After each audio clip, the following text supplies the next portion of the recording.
Betrayed. How Trump's tariff threats toward a U.S.-Canada bond.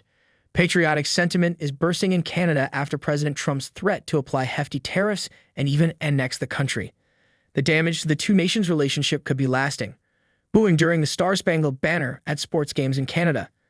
Buy Canadian signs multiplying at grocery stores amid a brewing boycott of U.S. goods. Cross-party calls to find new friends and customers on the global stage.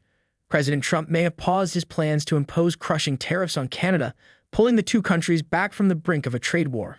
But evidence abounds of the damage Mr. Trump has inflicted on the relations between the two nations. After threatening levies on Canada and Canada threatening to retaliate, Mr. Trump and Prime Minister Justin Trudeau on Monday came to an agreement for a 30-day reprieve in the brewing trade war in exchange for new measures to tackle the flow of fentanyl across the northern border. But the standoff has left many Canadians livid. And Mr. Trump's menacing rhetoric, especially his repeated statements that he wants the United States to annex Canada and make it the 51st state, seems to have fractured the fraternal trust that has, for more than a century, been the core of the relationship. This has damaged the relationship quite significantly, and there will be a period of sorting out, said John Parmenter, professor of North American history at Cornell.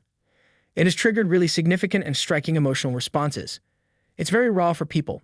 Mr. Parmenter noted that being America's far less populous neighbor has not always been comfortable for Canadians who are deeply aware of their dependence on trading with the United States and know that so many things emanating from their superpower neighbor, from pop culture to economic downturns, influence their lives.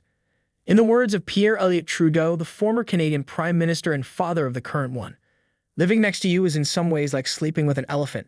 No matter how friendly and even-tempered is the beast, if I can call it that, one is affected by every twitch and grunt. But Mr. Parmenter added, rubbing in that dependence the way Mr. Trump has done with his invocation of annexation and repeated complaints about Canada providing little in return to the United States, has touched off a visceral response in Canadian society. Events like the war in Vietnam, the brutal crackdown in the South, the protests during the Civil Rights Movement, and the U.S.-led invasion of Iraq in 2003, which Canada strongly opposed, tested that friendship at times. But has generally been marked by moments like the Canadian response to the September 11, 2001 terrorist attacks on the United States. As flights to the United States were grounded, about 7,000 air travelers aboard dozens of diverted flights, mostly Americans, were taken in by the residents of Gander, Newfoundland, a community of just 11,000 people. The scenes of heartfelt hospitality in one of America's worst moments were recounted in the Broadway musical Come From Away. In his emotional address to the nation on Saturday, Mr. Trudeau, who made sure to direct his comments to Canadians and Americans, did not forget those bonds. History matters.